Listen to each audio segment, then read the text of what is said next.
how do the ultra-rich pay so little in taxes? Well, let's look at some eye-opening numbers. Did you know that in 2007, Jeff Bezos, one of the richest people on the planet, paid $0 in federal income taxes despite his billions? Yeah, that's right. And it's not just Bezos. In 2018, Elon Musk also paid $0 in federal income taxes. Warren Buffett also said in 2023 that he's still paying lower tax rate than his secretary. Now, how is that even possible? Well, today we will uncover 7 strategies that some wealthy individuals use to reduce their tax bills legally. Before we dive in, here's a quick disclaimer. This video is purely for educational purposes. I don't practice these strategies myself, and since I live in Brazil, major part of these methods doesn't apply here because our tax laws are very different. But if you're curious to see how the wealthiest use loopholes and tactics to keep more of their fortune, stick around. And oh, please don't forget to like, subscribe, and comment something cool below. I'll try to answer all of you guys. The first way is buying and selling art. According to the UBS Billionaires Report 2022, 30% of billionaires possess art collections averaging $300 million in value. Jeff Bezos is one of these billionaires' art collectors. I'm going to put some of the art he already bought on the screen and you tell me if he has good taste. But there's 3 main motives. 1. Wealth preservation. Art, as demonstrated by the works of iconic artists such as Pablo Picasso and Basquiat, embodies enduring value, providing a dependable means of safeguarding wealth across generations. 2. Diversification. Unlike conventional financial assets, art frequently operates independently of stock markets. This independence offers stability during times of marketing turbulence, making art an attractive component of diversified investment portfolios. 3. Privacy. The discretion of the art market enables investors to execute transactions without the public disclosure requirements associated with securities trading. This confidentiality adds an extra layer of privacy to their financial activities, appealing to those who value discretion in their investment strategies. But there's one more hidden motive. It's a safe way to avoid taxes. Under US law, if an individual donates art to a qualified charitable organization like a museum or a non-profit, they can deduce the fair market value, the FMV, of the artwork from their taxable income. But this only applies if the donation is related to the organization's mission. For example, donating art to an art museum. This reduces taxable income and can save millions in taxes, depending on the value of the artwork. Suppose a wealthy individual buys a painting for $1 million, and after several years, the painting appreciates in value to $10 million. If they donate the painting to a museum, they can deduct the FMV of the painting, $10 million, reducing their taxable income by that amount. If they are in the highest federal income tax bracket, currently 37%, they could save $3.7 million in taxes. The second way is donating. And still talking about donations, rich people use charity foundations to reduce their taxes. Here's how it works. Warren Buffett is well known for his significant contributions to charity, particularly through the Bill and Melinda Gates Foundation. In 2006, he pledged to donate the majority of his wealth charity over time, primarily through shares of Berkshire Hathaway. And in 2022, Warren Buffett donated $4 billion worth of Berkshire Hathaway stock to 5 charitable foundations, including the Bill and Melinda Gates Foundation. These donations are tax deductible because they were made for qualified charitable organizations. Buffett's Berkshire Hathaway stock has appreciated significantly since he first acquired it. And let's assume he originally bought the stock for a very low price, say $10 per share, and it's now worth $400,000 per share. I'm rounding the numbers, it's more or less like that. And if Buffett sold the stock, he would have to pay capital gains tax on the difference between the purchase price and the current value. Given that he's held the stock for a long time, he would be subject to the long-term capital gains tax rate of 20%. By donating the stock directly, Buffett avoids paying capital gains tax entirely. Under US tax law, Buffett can deduct up to 30% of his adjusted gross income, the AGI, for donations of appreciated stock to qualified charities. If Buffett's AGI was, for example, $10 billion in a given year, he could deduct up to $3 billion of his charitable stock donations. Any excess donations above the 30% limit can be carried forward for up to 5 years, meaning Buffett can apply the remaining deduction to future tax returns. By donating $4 billion in Berkshire Hathaway stock, Buffett avoids paying capital gains tax on the appreciation of those shares. If he had sold the stock, he would have paid 20% in capital gains tax on the appreciated value of the stock. Assuming this stock had appreciated from $10 to $400,000 per share, he would have paid 20% on nearly the full $4 billion, a tax bill of approximately $800 million. By donating the stock, he avoids this $800 million tax liability and is also able to claim a charitable deduction for the value of the stock donation, up to the 30% of AGI limit. Third way, don't take in a paycheck. Let's take a look at some of the wealthiest people in the world. Jeff Bezos, when he was still the CEO of Amazon, had a base salary of around $81,000 and $840 per year in 2020. Elon Musk, he doesn't take a traditional salary from Tesla. Tim Cook, the CEO of Apple, technically gets a $3 million salary, but that's just a fraction of the $63 million he made in total last year, most of which came from stock and other incentives. So what's going on here? Most of these top-tier entrepreneurs aren't relying on salaries. Instead, they're compensated heavily in stocks and stock options. For instance, Elon Musk is currently in a battle to hold on to his record-breaking Tesla pay package, which isn't cash. It's mostly stock options valued at $56 billion. Why do they do this? If your income comes from a salary, like most people's, your taxes are relatively straightforward. Every paycheck, taxes are withheld automatically, and when tax season comes around, filing your return could be as simple as filling out a single form. You can choose between itemizing deductions, like for mortgage interests or charitable donations, or taking the standard deduction. For 2024, the standard deduction is $14,600 for single fillers and $29,200 for married couples filing jointly, which reduces your taxable income significantly. And if you're earning over $609,000 in a year for single fillers, you'll face a 37% tax rate on any income above that threshold. For married couples filing jointly, this threshold is $731,000. So let's say someone earns $700,000 in 2024. Here's how the math works. The first $609,000 is taxed at lower rates, but everything above that is taxed at the top rate of 30%. That means subtract the top threshold, the $700,000, minus $609,350, and it equals $90,650.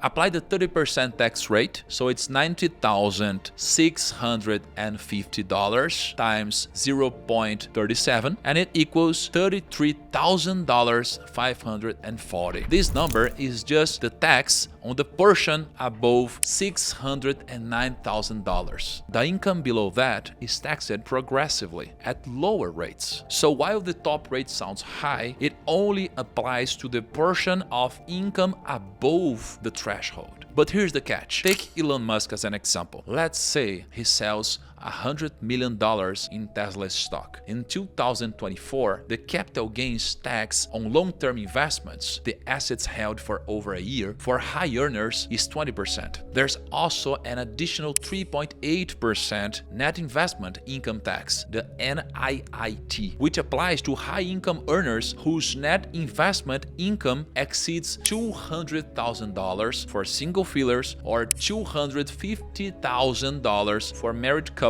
filing jointly, bringing the total tax to 23.8%. So, $100 million times 0.238 equals $23.8 million in taxes. That's still significantly less than if that $100 million were taxed as regular income at a 37% rate, which would be $37 million. Why does this matter? While it might seem like billionaires should be paying enormous sums in taxes, in reality, the majority of their wealth is often tied up in assets that don't trigger tax events until they are sold. Additionally, capital gains, dividends, and other investment-related income are taxed at much lower rates than ordinary income. This allows the wealthy to grow their wealth, often without paying as much in taxes, whose income comes primarily from wages. Fourth way, putting everything into the business account. When you're very, very rich, one of the smartest moves is to treat everything as a business expense. Take private jets, for example. Sure, they're expensive luxuries, but if you position it right, that jet can become fully tax deductible. The key, making sure it's used mostly for business purposes. Now, what counts as mostly business? That's where things get interesting. Imagine this. You fly to a stunning tropical location. You hold a business meeting, but then you spend a few days relaxing on the beach. Did that trip suddenly become a personal expense? Not necessarily. It's that gray area where, with the right structure, even your private jet trip can still count as a business expense. And wealthy individuals know how to take full advantage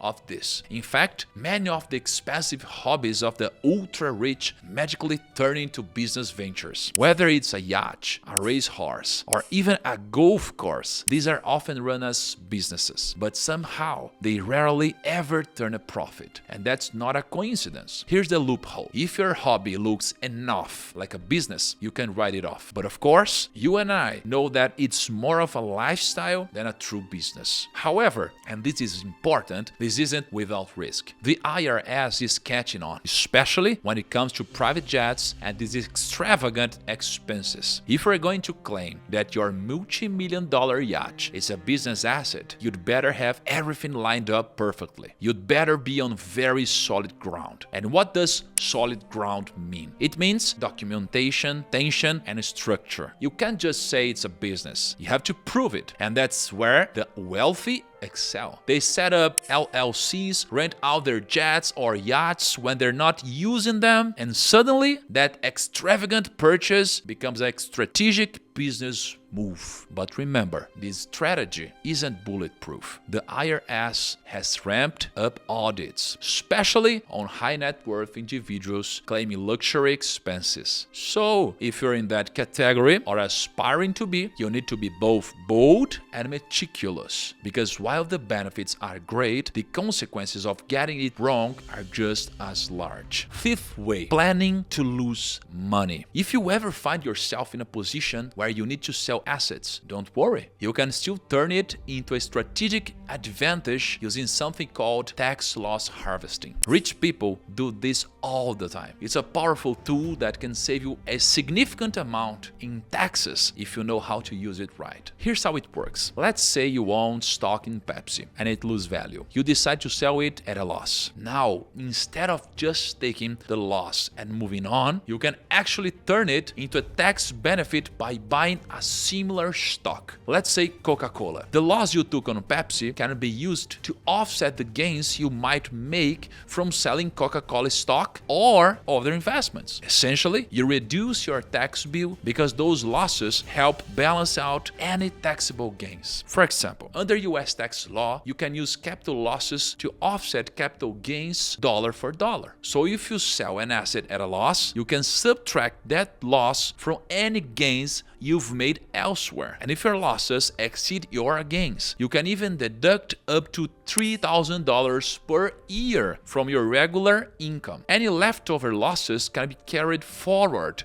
to future years, potentially saving you even more in taxes down the road. Here's a real-life scenario. Imagine you bought Tesla stock for $900 per share and the price dropped to $700. You sell it, taking a loss of $200 per share or $20,000 total. Let's say earlier in this year, you made $25 from selling Apple stock. Using tax loss harvesting, you could offset that $25,000 gain with the $20,000 loss from Tesla, meaning you would only be taxed on $5,000 of gains instead of $25,000. Even if you don't have gains to offset, you can still use up to $3,000 of that loss to reduce your regular income. If you earned $100,000 in salary, you could lower your taxable income to $97,000, cutting down your taxes. And any losses beyond that can be carried forward to offset future gains. Now,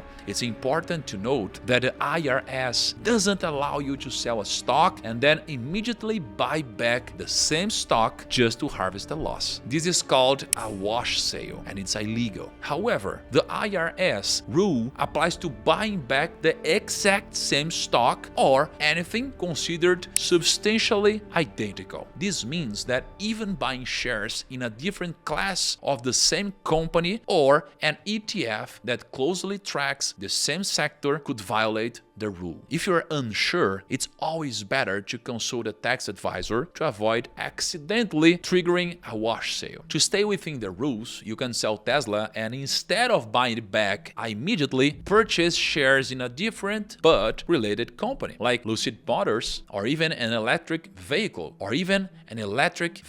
ETF that doesn't overlap too closely with Tesla. This keeps you within the rules while still benefiting from tax loss harvesting. This strategy is especially helpful in years when you expect to trigger significant taxable events like selling a major asset or receiving a large bonus. However, keep in mind that tax loss harvesting primarily helps with offsetting capital gains and has a limited effect on ordinary income, aside from the $3,000 annual deduction. Plus, the losses don't have to be used immediately. If you have more losses than gains, American tax law allows you to carry forward those excess losses indefinitely, so you can plan ahead and know you've got tax-saving ammunition for years to come. Tax loss harvesting is a smart, legal way to reduce your tax liability, but always make sure you're playing by the rules. Avoid wash sales, and if you're unsure, consult tax advisor to ensure you are doing everything correctly. Don't write. This strategy can save you a lot of money. Sixth, using the 1031 exchange. A 1031 exchange, named after Section 1031 of the U.S. Internal Revenue Code, is a strategic mechanism for real estate investors to defer capital gains taxes when selling a property. By reinvesting the proceeds into another like-kind property, investors can avoid immediate tax burdens, facilitating wealth growth. This strategy is particularly advantageous for investors like Grant Cardone. He's a prominent real estate investor who owns and manages a multi-billion-dollar portfolio of multifamily properties and can leverage it to expand their portfolios without incurring upfront tax liabilities. And how it works. Any investor can initiate the process by selling an investment property. Within 45 days of the sale, the investor must identify one or more potential replacement properties. The investor has 180 days to reinvest the entire proceeds from the sale into the new property to qualify for tax deferral. And by completing a 1031 exchange, capital gains taxes are deferred, enabling the investor to reinvest profits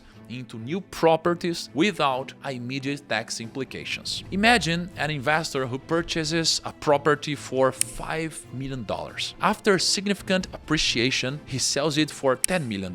Without utilizing a 1031 exchange, he would face $1 million in capital gains. It's 20% of his $5 million in profit. However, by reinvesting the entire $10 million into a larger apartment complex through a 1031 exchange, he defers that $1 million tax liability, allowing him to fully leverage the proceeds from more lucrative investment. By starting with a $5 million property and selling it for $10 million, he can reinvest the full amount into a 500-unit apartment complex, enhancing cash flow and increasing asset value. If this new property appreciates to $15 million, he can sell it again, reinvesting in an even larger asset, such as a 1,000-unit complex. Each successful exchange compounds his wealth by avoiding taxes while reinvesting more substantial assets. By diversifying into various property types or locations, he can mitigate risk while enhancing returns. As property values rise, he can leverage them for loans to finance additional investments, further accelerating growth without incurring tax liabilities. Seventh, forming a holding company. Okay, that's a bonus. Do remember when I said that billionaires use their businesses to avoid taxes? You can do the same, but with a holding, best option for the normal citizen. And why?